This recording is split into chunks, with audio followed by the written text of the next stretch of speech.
Se está poniendo la grabación ya en marcha. Muy bien.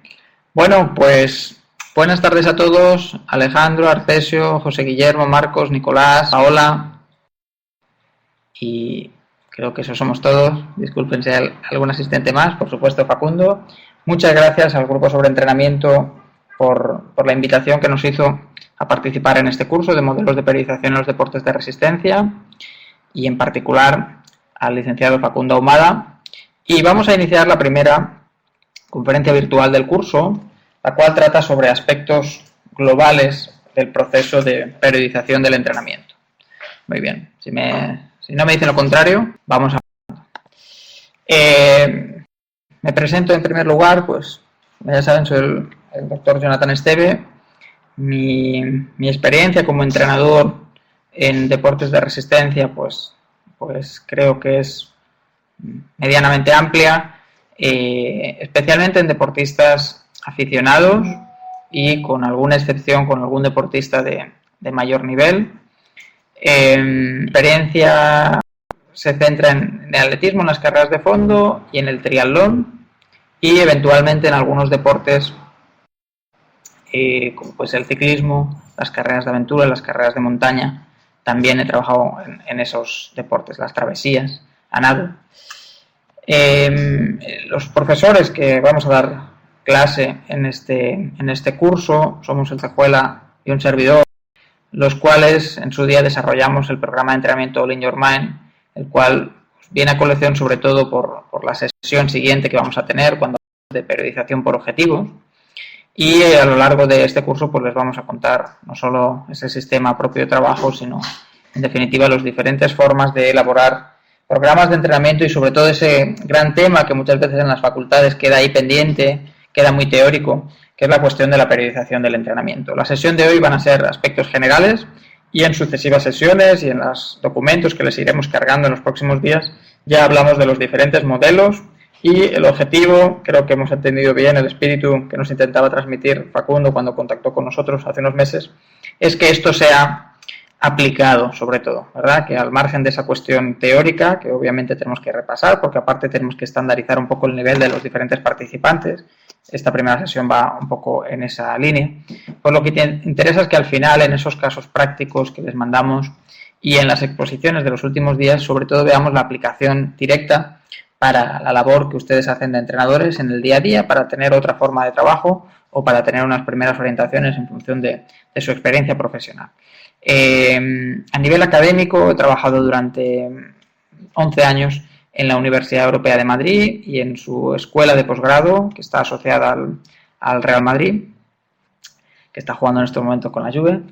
Y bueno, pues ahí hemos desarrollado nuestra labor tanto docente como investigadora, aunque actualmente me encuentro en México desde el año pasado, por una parte desarrollando una labor investigadora en la Secretaría de Educación de acá y por otra parte desarrollando precisamente el programa de entrenamiento All in Your Mind, del que antes hemos citado sus orígenes. Muy bien, el sumario de lo que vamos a tratar hoy son esos aspectos generales de lo que es el proceso de planificación. Hablaremos del control de la carga de entrenamiento, tanto externa como interna. Hablaremos de los contenidos de entrenamiento, los medios, los métodos, los modos de entrenamiento. Y hablaremos de esas unidades de la periodización, ¿sí? Tanto de los macros, los mesos, los micros, las sesiones.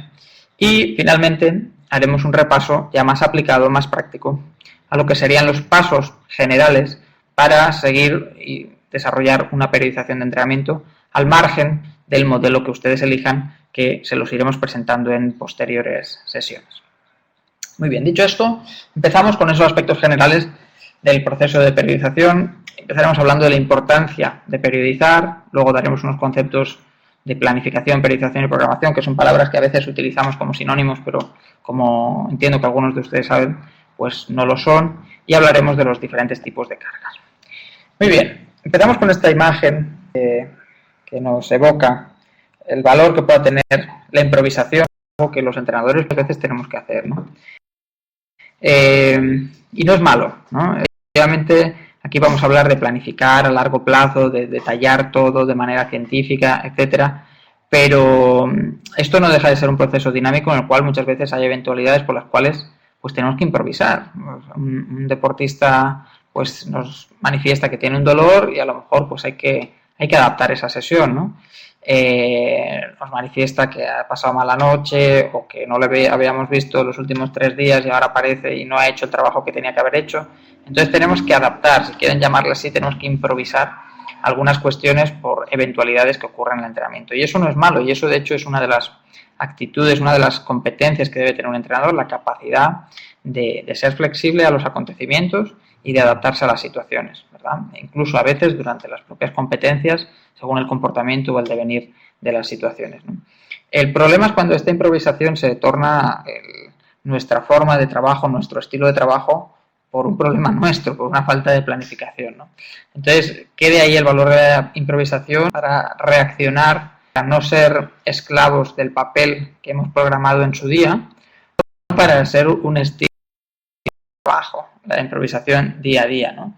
El entrenamiento que pretendemos aquí mostrar, tanto el doctor Cejuela como un servidor, pues iría más por la parte, digamos, científico, empírica también, pero planificada, cuanto menos, que por una improvisación día a día, ¿no? Por supuesto. Siempre comento que la experiencia que tiene un entrenador no depende necesariamente del tiempo que lleve entrenando. Y siempre pongo un ejemplo de mí mismo, de años en los que podríamos decir que más o menos entrenando a gente durante los últimos 20 años, adultos, y no me vale la gloria decir que hay deportistas con los cuales, sobre todo en los primeros años, pues yo creo que no aprendí o no adquirí mucha experiencia precisamente porque no era una cuestión de que pasara el tiempo, sino era una cuestión de aprovechar ese tiempo, sobre todo recopilando datos que nos permitieran comprobar, aunque fuera de una manera pseudocientífica, hasta qué punto eran efectivos esos programas, ¿no? En el momento en que te pasas unos años y no estás registrando datos que te permiten comparar o valorar de alguna manera el efecto de tus programas, pues probablemente, en mi opinión, no tienes más experiencia, son años que has perdido a nivel de experiencia, ¿no? La experiencia la puedes ganar en unos años si eres muy sistemático en tus procesos, ¿sí? La experiencia no es lavarle la cara a los programas solamente, cambiarlos por cambiarlos. Uno tiene que cambiar sus programas en base a resultados que obtiene y para eso hay que medir, y hay que medir de forma sistemática, de forma, aunque tengas un test que no es muy bueno, pero de forma constante, con esa misma manera de medir. Y aquí, por supuesto, vamos a hablar no solo de cuándo hay que medir, sino de qué evaluaciones serían las idóneas, etcétera, etcétera, ¿sí? Lo que no podemos esperar es cambios si nos pasamos años haciendo lo mismo, ¿verdad? Esto ya lo dijo Einstein y es algo que se aplica al entrenamiento. Estoy escuchando como un eco. No sé si, Facundo, esto lo podemos arreglar porque me estoy escuchando doble. ¿Sí? Ok. Bueno. Me espero unos segundos y si no me quito los auriculares. Tengo 2 ventanas abiertas. Vamos a ver, pues.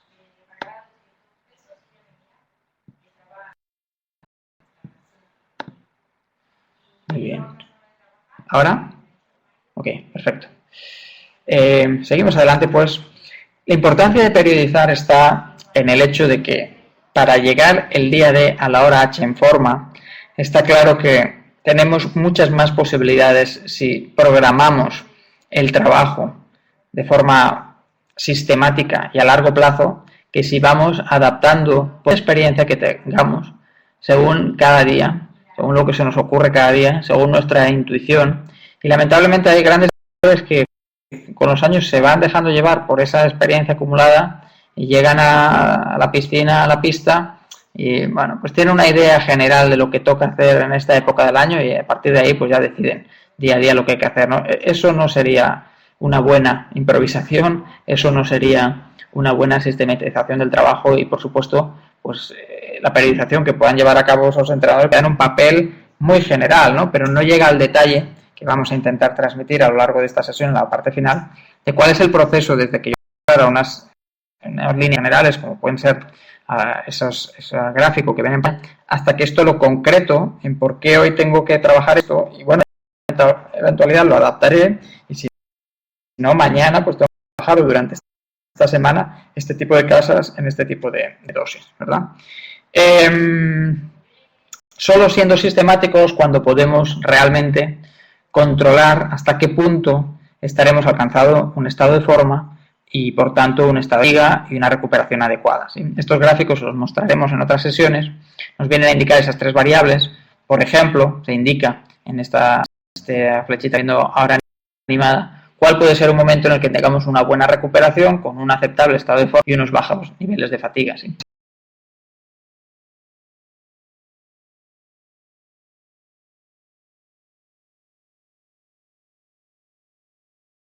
De ecuaciones que nos pronostican cuál es nuestro estado de forma, cuál es nuestra fatiga, cuál es nuestra recuperación, y cuando tengo un buen estado de baja fatiga y una alta recuperación es que es un buen momento, por ejemplo, para competir. Esto viene a su vez, obviamente, de haber establecido unas zonas de entrenamiento, de haber establecido un sistema de registro de las cargas de entrenamiento y obviamente de haber programado un entrenamiento no solo día a día, sino a largo plazo, ¿verdad?